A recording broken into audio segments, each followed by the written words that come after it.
Monde numérique. Et ça, c'était vraiment les 3 premiers piliers fondamentaux de notre approche historique, qui étaient le micro-learning, l'apprentissage adaptatif et la scénarisation. Tout ça dans l'objectif de faire en sorte que les utilisateurs puissent se projeter dans la durée avec nous et avoir de hauts taux d'assiduité. Parce que c'est pas parce qu'on a une bibliothèque en bas de chez soi qu'on y va et qu'on passe, spontanément du temps à apprendre des choses. Il faut que ça donne envie.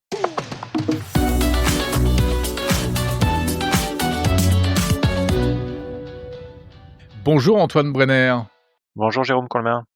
Vous êtes cofondateur de Emigo, qui est donc une application, une plateforme d'apprentissage. Au départ, c'était l'apprentissage des langues, hein, c'est bien ça? Parce qu'en fait, vous avez déjà une histoire qui est assez longue.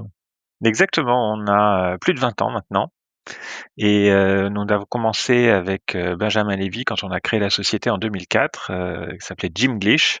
C'était la gymnastique de l'English, c'était uniquement, de l'anglais avec, une approche, qui à l'époque, ne rentrait pas vraiment dans des cases et depuis on a trouvé des cases, où on rentrait bien, des cases de micro-learning et des Ouais. cases d'apprentissage adaptatif. Ces termes-là, n'existaient pas à l'époque et Ouais, avec beaucoup de technologie, avec beaucoup d'IA, on va en parler. Mais juste, vous dites, ça rentrait pas dans les cases. Pourquoi? Parce qu'il y avait déjà une originalité au départ, hein? exactement, on était dans l'innovation, sur, un segment, l'apprentissage des langues, qui est extrêmement concurrentiel. On a, cherché à se différencier avec d'une part cette approche de micro-learning, dont on avait senti le potentiel, très tôt et à Qu'est-ce que c'est l'époque, le on n'était pas micro-learning? très nombreux à faire du micro-learning. Le micro-learning, c'est l'idée, qu'il vaut mieux travailler un petit peu régulièrement que de passer, un week-end, ou, une semaine à faire, des efforts herculéens, sur un sujet donné, les langues étant, évidemment notre sujet à nous, mais ça s'applique, par exemple au sport, hein. Il n'y a pas Mmh. trop d'intérêt, pour quelqu'un de se dire: «Allez, je me fais, un week-end marathon où je cours et je cours pas le reste de l'année». Bah, ce week-end, ça va être très dur pour le corps, ça va, avoir aucun impact, à long terme sur, la capacité à courir. Alors que prendre le même temps, 10 minutes, 15 minutes par semaine, permettra, bah, le jour où il y a besoin de faire un 1000 mètres, de savoir doser son effort. Alors évidemment, avec 10 minutes, 15 minutes par semaine, on va pas être, champion olympique, mais on va savoir doser son effort, on va savoir courir le 1000 mètres au mieux de ses capacités. Alors que si on court pas du tout, ben, on sait pas doser son effort et puis, Eh oui. bah, évidemment, c'est compliqué, quoi. Donc, l'un des systèmes originaux que vous avez mis en place, c'est un système de conversation pour l'apprentissage des langues. Exactement, donc ça, c'est nouveau. On avait avec Gymglish un système d'apprentissage adaptatif, donc Mmh. en fonction du modèle de l'apprenant qui évoluait, tous les jours avec toutes les traces que l'apprenant laissait, après avoir interagi avec, nos systèmes. La possibilité de faire la grammaire, le vocabulaire, la compréhension écrite, la compréhension orale. En revanche, techniquement, on n'était, pas en mesure de façon, informatisée et nous, on n'avait pas, le savoir-faire pour gérer, des flottes de professeurs qui auraient pu faire, des conversations téléphoniques avec, nos apprenants. Mmh. Donc il fallait que ça soit fait de façon logicielle et à l'époque, il n'y avait pas les technologies qui permettaient de faire l'expression orale des apprenants. Et depuis, là, ces 3 dernières années, les avances en intelligence artificielle générative, aussi bien générative de texte pour la partie dialogue, que générative audio pour la partie expression orale, des contreparties des apprenants, et aussi la partie speech to text qui Mmh. permet de comprendre ce que l'apprenant, exprime. Les progrès ont été tels que c'est désormais possible, et dans nos produits, d'avoir en plus, des offres historiques, la partie conversation, qui était la grande brique, disons pédagogique, en termes de fonction pédagogique qui manquait, dans nos produits. D'accord, donc en fait, les contenus peuvent être générés par l'IA et également l'aspect conversationnel, ça veut dire quoi? Vous utilisez, le ChatGPT, vocal, des choses comme ça? Alors les contenus générés par l'IA, oui et non, ça dépend de quel contenu on va parler. Heu Un des sujets, fondamentaux, dans le self-learning, c'est l'assiduité. Mmh. Il y a énormément de gens qui, vont s'inscrire à, des formations de X, Y, Z, dont, les langues, et qui vont, abandonner après un mois, qui reviendront plus, dans leur formation Mmh. et on peut avoir, tous les contenus qu'on veut, tout ce qu'on veut, si les gens travaillent pas, ils progressent pas et s'ils viennent pas, ils travaillent pas. Donc une des façons qu'on avait, initialement, dans Gymglish d'accrocher nos utilisateurs et de les motiver pour les im les impliquer dans la durée dans l'apprentissage, Mmh. ça a été de scénariser, tout un tas d'histoires, et on a dit à nos profs de langue: «Écoutez, vous êtes irréprochables en langue, vous êtes natifs, tout, c'est pour ça qu'on vous a recrutés. Mais changement, de paradigme, maintenant votre job, c'est plus prof de langue, c'est scénariste à Hollywood. Maintenant, on veut que» c'est un peu Carrément. c'est un peu l'edutainment avant l'heure aussi. Maintenant, on veut que vous nous fassiez des histoires où les utilisateurs soient accros et que Mmh. c'est parce qu'ils ont envie de connaître la suite qu'ils vont venir le lendemain et le surlendemain et ainsi de suite. Et en plus, ces histoires-là, on va vouloir qu'elles soient non chronologiques pour pouvoir faire de l'adaptative learning et puis on va vouloir qu'il y ait des traitements pédagogiques, qui soient faits dessus pour que s'il y a un moment, il y a un yet et un still qui soient utilisés dans l'histoire, à ce moment-là, on le pointe du doigt à l'utilisateur en lui disant: «Tiens, regarde la grammaire là, machin», plutôt que de demander a priori à quelqu'un de nous faire une histoire avec un yet et un still et si on demande ça à quelqu'un, on a un Brian qui est still in the kitchen et qui est pas Mmh. yet dehors, quoi. Et ça, c'était vraiment les 3 premiers piliers fondamentaux de notre approche historique, qui étaient le micro-learning, l'apprentissage adaptatif et la scénarisation. Tout ça dans l'objectif de faire en sorte que les utilisateurs puissent, se projeter dans la durée avec nous et avoir de hauts taux d'assiduité. Parce que c'est pas parce qu'on a une bibliothèque en bas de chez soi qu'on y va et qu'on passe, spontanément du temps à apprendre des choses. Il faut Mmh. que ça donne envie. D'accord. Et donc une grande partie de nos contenus, a été générée dans cet esprit, pour, embarquer les utilisateurs. Avec l'IA générative, on peut générer de nouveaux contenus, mais ça va pas être dans le cas des langues chez nous, de nouvelles histoires. Ça va être dans le cas des langues chez nous, des choses qui vont aller autour de l'histoire, qui vont, s'appuyer sur, nos univers, sur nos personnages et qui vont permettre à l'utilisateur de discuter avec des personnages de nos histoires. Vous pouvez me donner un exemple précis? Je sais pas, oui, il y a un personnage en plus qui est récurrent chez vous, je crois, Bien hein? sûr, Bruno Delavigne, qui est, le CEO de la Delavigne Corporation, qui est, un des personnages principaux, de notre histoire, Gymglish. Heu, Lui, il est donc, dirigeant d'une société de cosmétiques et il lui arrive, tout un tas de choses, dans nos univers, dans notre learning series et aussi l'utilisateur, peut discuter avec Bruno, peut lui poser des questions et nous, notre IA générative, elle a des informations qui, étaient pas forcément dans l'histoire du jour, de l'utilisateur, mais elle sait quels sont les hobbies de Bruno, quels sont les centres d'intérêt, et ça lui permet d'avoir, des conversations, avec les utilisateurs. Conversations d'ailleurs, sur lesquelles il y a une mémoire, donc il sait que le lendemain, il a parlé de ça la veille, et Mmh. ça rend, ça donne à l'apprenant self-learning en distanciel la possibilité de, faire de l'expression orale, de la discussion, à 3 heures du matin un dimanche, avec, 2 secondes de préavis s'il le souhaite. D'accord. Alors derrière tout ça, on le devine, il y a donc des outils d'IA, qui doivent être assez costauds. C'est quoi? Vous avez, ça vient d'où? C'est des choses que vous avez développées vous-même? Alors, il y a 2 grandes familles d'outils d'IA qu'on va utiliser. Première famille, c'est, ce qu'on a développé en interne en apprentissage adaptatif, dans la grande famille des systèmes experts, depuis, 2004, donc ça fait plus de 20 ans. Un très gros savoir-faire chez nous. 2e famille, c'est les IA, génératives ou à base de transformers qu'on utilise, aujourd'hui, notamment pour ce qui est, conversation et un de nos savoir-faire, c'est d'arriver à marier les 2 ensemble. Et tout à l'heure, je vous ai parlé de l'analogie de la bibliothèque qu'on avait en bas de chez nous. Mmh. Euh, Pendant des années, ce que proposait Jinglish, c'était des super cours, des cours qui donnaient vraiment envie de revenir.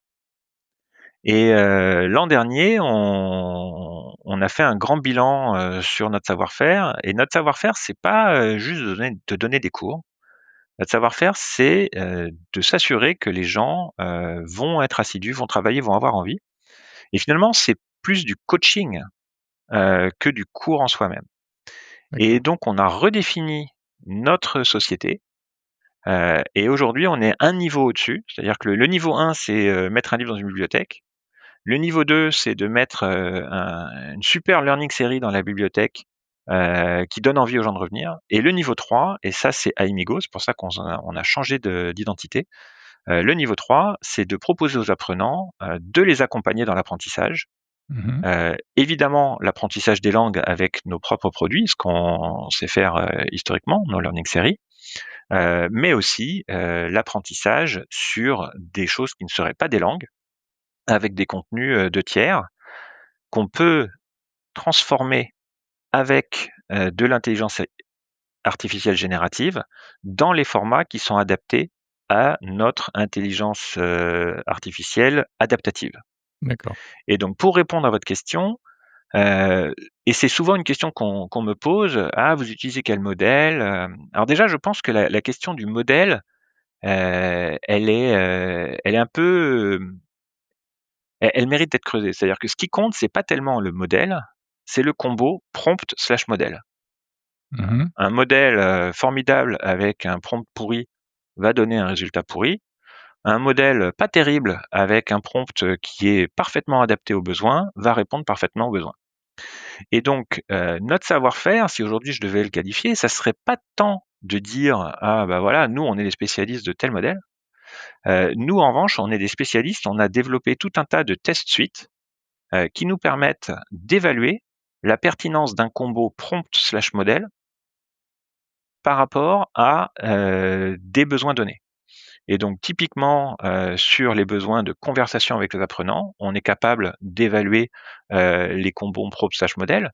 Sur de la transformation de contenu de partenaires éditeurs, on serait capable de faire la même chose. Enfin, on est capable de faire la même chose. Et d'ailleurs, ça nous a permis donc on est capable de mesurer la performance de ces combos. Ça nous a permis de voir que il y a des moments, OpenAI, ils changent qui fait partie de la trousse à outils des LLM qu'on peut utiliser. Il y a des moments, ils vont changer leur modèle par défaut et il va se comporter moins bien. Et soit il va falloir changer de modèle, soit il va falloir changer de prompt pour réussir à obtenir les résultats que l'on souhaite avoir. Mmh. Donc aujourd'hui, on se sent pas du tout tenu ou accroché à un modèle en particulier. En revanche, on est très attaché à mesurer la performance des combos prompt modèle et ensuite, en fonction des différents critères qu'on peut avoir, parce qu'il y a des critères de performance, il y a des critères de latence, il y a des critères de coût. Hein, on est sur du multicritère, donc il y a forcément, à moins qu'il y ait un combo qui soit meilleur dans toutes les dimensions, on appelle ça Pareto optimal. À moins qu'il y ait ça, il y a des choix qu'il faut faire, des concessions à apporter sur telle ou telle dimension. Et ça, c'est des choix qu'on revoit régulièrement au fur et à mesure que les différents modèles disponibles évoluent. Parce que à notre niveau, on se situe comme une société qui va exploiter les possibilités qui sont disponibles. On cherche pas, nous, à créer des modèles fondamentaux. Ouais, bien sûr. Comme de la même façon qu'il y a plein de sociétés qui vont utiliser des bases de données, qui vont faire des super logiciels en utilisant des logiciels de base de données, et aucune va se dire ah bah non mais moi j'aurais intérêt à développer mon propre moteur SQL. On va plutôt prendre des moteurs SQL sur le marché et puis en fonction de ces critères, et puis ensuite développer des applications dessus. Nous, c'est la même chose pour l'IA, sauf que contrairement au moteur SQL où globalement l'état des lieux, le paysage change pas trop. Donc SQL, c'est tout ce qui est Euh, base de données, hein, et c'est les bases cetera. de données relationnelles, voilà. Ouais. Donc les grands des bases de données relationnelles, il y a Oracle, Mmh. il y a Microsoft SQL Server, il y a IBM qui en a un. Dans les logiciels libres, il y a PostgreSQL qui est formidable, MySQL qui existe aussi. Enfin, il y a des choix, mais le paysage change pas trop. Mmh. Dans l'IA, le paysage change très très vite. Ah oui, à toute vitesse, en fait. Et nous, notre savoir-faire, c'est pas d'être les spécialistes de tel modèle. Nous, notre savoir-faire, c'est d'être capable de mesurer vers quel modèle on doit changer Ouais. pour avoir les meilleurs résultats et les meilleurs objectifs par Mais rapport à com ce qu'on cherche pour l'apprentissage. comment vous faites pour suivre justement? Vous arrivez à suivre les évolutions, à toute vitesse? Enfin, je veux dire, vous parliez des changements, possibles ou radicaux parfois de OpenAI, ou autres, ou Alors, comment vous faites? il y a, on on a sur notre radar évidemment les modèles qu'on utilise. OpenAI en faisant partie, il est de base sur notre radar et donc là automatiquement quand il y a des nouvelles mises à jour de modèles, on va réévaluer nos prompts avec les nouveaux modèles. On aura les résultats. De façon générale, je suis très attaché aux logiciels libres, à l'open source ou aux open weight. D'accord. Je suis abonné à tout un tas de publications qui me tiennent au courant de l'actualité sur ces nouveaux modèles. Quand il y a des nouveaux modèles qui ont l'air d'avoir de bonnes performances et qui sont libres dans le sens où à la fois c'est open weight, open source et puis utilisable de façon commerciale puisqu'on est une entreprise à but lucratif.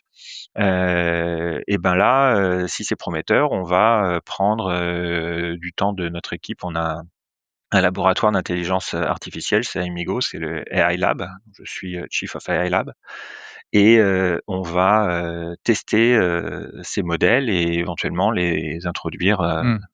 dans dans le flux de notre production.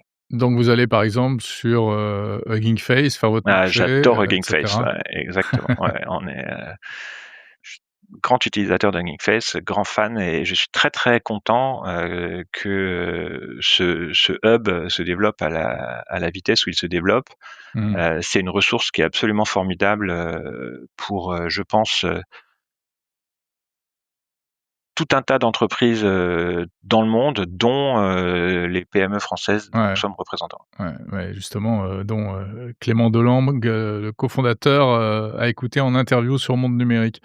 Alors c'est intéressant tout ça, sans rentrer trop dans le détail, malgré tout, hein, pour rester quand même accessible au plus grand nombre. Vous avez l'impression vraiment que l'IA a permis de faire un bond important en matière d'apprentissage des langues? Alors, de façon, très concrète, il y avait, pas possibilité de faire, convenablement, de la conversation, en self-learning avec un logiciel, avant 2022, 2021. Mmh. C'était impossible de faire ça bien. Alors il y avait des trucs qui existaient, hein, Bah, c'était la reconnaissance vocale et mais tout qui fonctionnait pas c'était bien aussi, enfin la qui reconnaissance fonctionnait pas super bien. la Derrière, conversation la avec les IA conversation, elle n'existait avait pas. pas forcément de sens. Mmh. C'était plus gadget que réel. Ouais. Aujourd'hui, c'est réel. Aujourd'hui, on peut vraiment discuter, on peut vraiment parler pendant des heures avec à l'oral avec une IA. Lorsque cette IA, elle est comme c'est le cas chez nous, calibrée pour vous aider dans l'enseignement des langues, elle va vous signaler quand vous utilisez pas les bons idiomes ou qu'on fait des fautes de grammaire, elle va vous corriger, elle va vous accompagner. Ça, c'est des choses qui n'étaient pas possibles avant.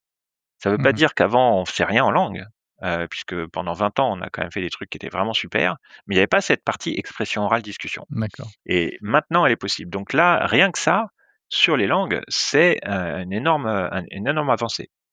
Et Mais ce qu'on va proposer aussi nous chez Amigo maintenant, avec le coaching, au-delà de juste du cours, c'est aussi possible parce qu'on a ces avancées. Donc et ça couvre pas que les langues, hein, c'est de façon générale pour l'apprentissage. Ces nouveaux outils ouvrent des perspectives qui sont super et qu'on n'avait pas avant. Mmh.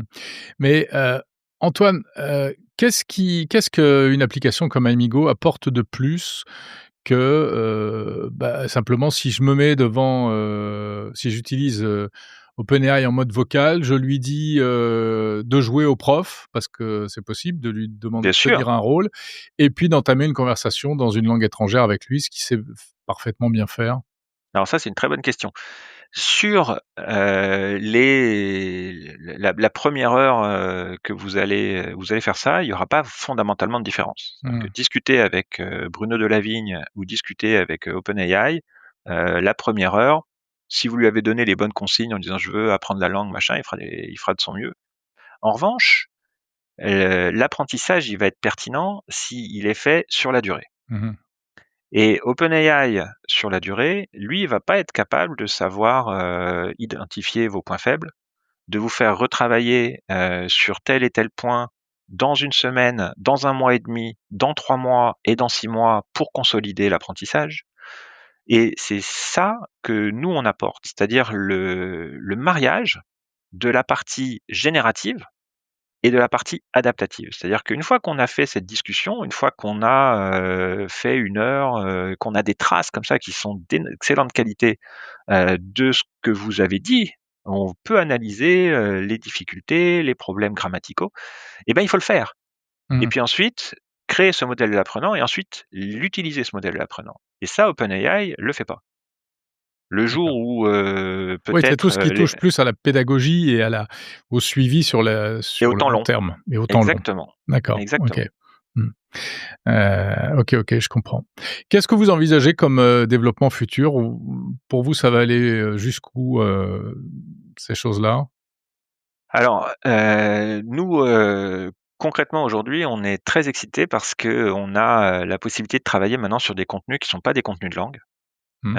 On avait fait des essais, de choses comme ça, à la fin des années, 2010, entre 2018 et 2020, où on avait, malheureusement constaté que, fabriquer des contenus qui étaient compatibles avec notre moteur d'apprentissage adaptatif, c'était extrêmement, extrêmement coûteux. On a dû malheureusement, se limiter, en quantité par rapport à nos idées initiales, parce qu'il y avait trop de temps d'édition. Mmh. Et aujourd'hui, cette édition, où on prend des contenus qui sont déjà des contenus de qualité, hein, attention, il ne s'agit pas de dire, abracadabra, sors-moi un cours de je sais pas quoi et le voilà. On part de contenus de qualité et juste on transforme ces contenus de qualité dans un format qui est compatible avec l'apprentissage adaptatif. Et ça, c'est génial parce que, ça va nous permettre de proposer du coaching, sur, tout un tas, d'ouvrages, et on va pouvoir donner, une vie, numérique à tous ces ouvrages qui, ont déjà une vie papier, et post cette vie papier, on va pouvoir, accompagner, tous les apprenants, qui utilisent, ce type d'ouvrage. C'est quoi? De quel type d'ouvrage, parlez-vous? Là, on parle typiquement, d'ouvrages qui vont être, soit pour, de la formation post-bac, Mmh. qui vont accompagner, des étudiants, pendant leurs études, soit de la formation professionnelle. D'accord. OK. Sur des thèmes précis? Sur quoi? Sur Sur, des thèmes précis que je ne pourrai malheureusement pas encore communiquer, ah! puisqu'on D'accord. on communiquera, lors des lancements des produits, mais c'est génial. Bon. Eh ben, écoutez, très bien, vous reviendrez nous en parler. Avec grand plaisir. Merci beaucoup Antoine Brenner, donc, cofondateur de Aimigo. Merci Jérôme Colombin.